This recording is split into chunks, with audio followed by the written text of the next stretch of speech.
what would be your number one thing you would tell a new writer? Your number one advice? Don't give up.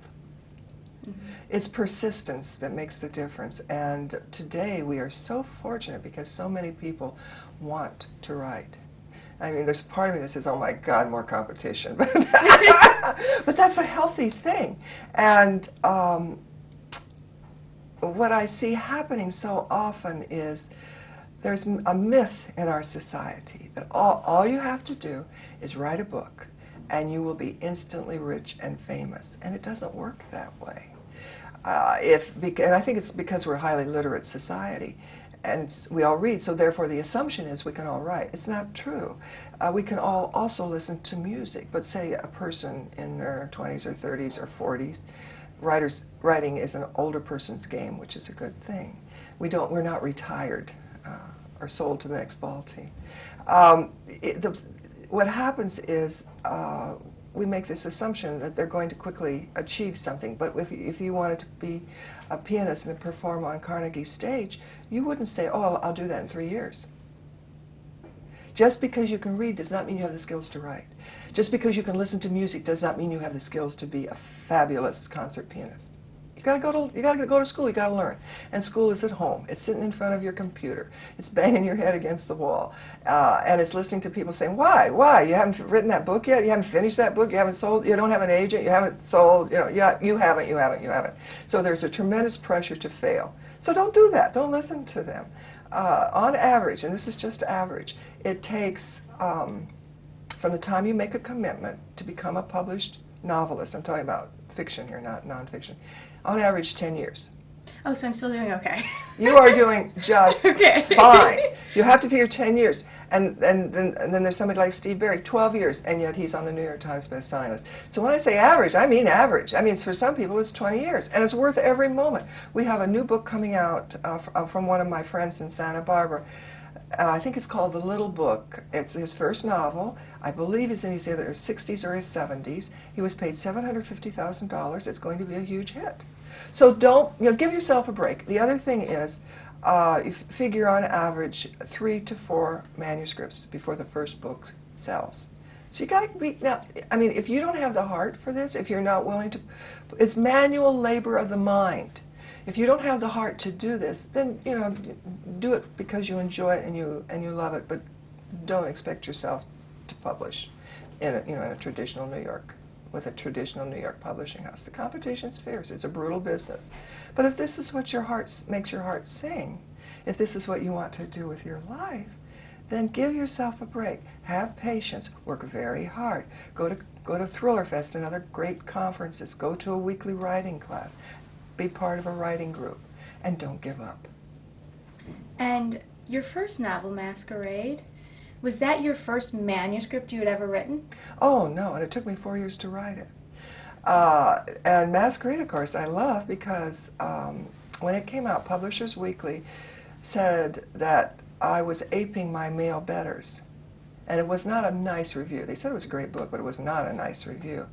And about 8 years later, Publishers Weekly published its top 10 list of all-time great thrillers. John le Carré, Robert Ludlum, Frederick Forsyth, Ken Follett, Helen McInnes, Gayle Lynds, Masquerade. So, when you start publishing and you get those nasty reviews that just cut you to the quick because you know they're unfair and they're wrong, if you can live long enough, these things come back, and now that book is considered a classic. Okay. What is the favorite line you've ever written? Do you have a favorite line that is just a line of dialogue, an opening line in your books? May I read the opening line for Last Spymasters? Because I love that opening line. It took me forever to really get it down. But it really gives, I think, the essence of what a spy novel is about. The darkness seemed colder, more bitter, at Gleinicky Bridge when a spy exchange was about to begin. And I like that. It really captures it's evocative of that particular moment in the Cold War. It's the only Cold War scene in the whole book. But I think when one writes, that's one thing that has to be foremost in one's mind, and then you tuck it into the back of your unconscious, that you want your work to be evocative so that the reader has a sense of experiencing the story, not just reading it, but truly experiencing it. So what's next for you? Oh, thank you for asking.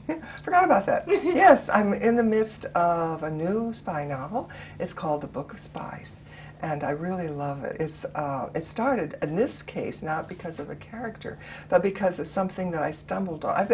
I do a lot of research, as we discussed. In 1989, I found a clipping in the Los Angeles Times about the lost library of Ivan the Terrible. And I've been carrying that clipping, what is that, like 18 years before I figured a way that I could use it. And basically it's the story of this remarkable library that I call the Library of Gold, that Ivan the Terrible inherited from his grandmother, Sophia, who was one of the last heirs of the last emperor of the Byzantine Empire. And she, as her dowry, took 800 of these marvelous books, all covered in gold and jewels. They were illustrated manuscripts with her as part of her dowry. And included in these books were books that had been lost, books that were in the Alexandra Library, and these are the only copies. It was priceless, both as art and as literature. And when Ivan the Terrible died, this library vanished. It completely vanished. A bunch of his spies and assassins died at the same time. And people have been looking for this library for hundreds of years. And I finally have figured out why the CIA wants to find it. And that's what this book is about, the CIA's need to find the Library of Gold. It's called The Book of Spies. Well, we will all go out and get it. I'm looking forward to reading it. Thank you. Thank you so much for being here with us. It's my pleasure. What a wonderful interview. You're good. Oh, thank you. Thanks. Thanks for being here with us at Writing Room, and we'll see you soon.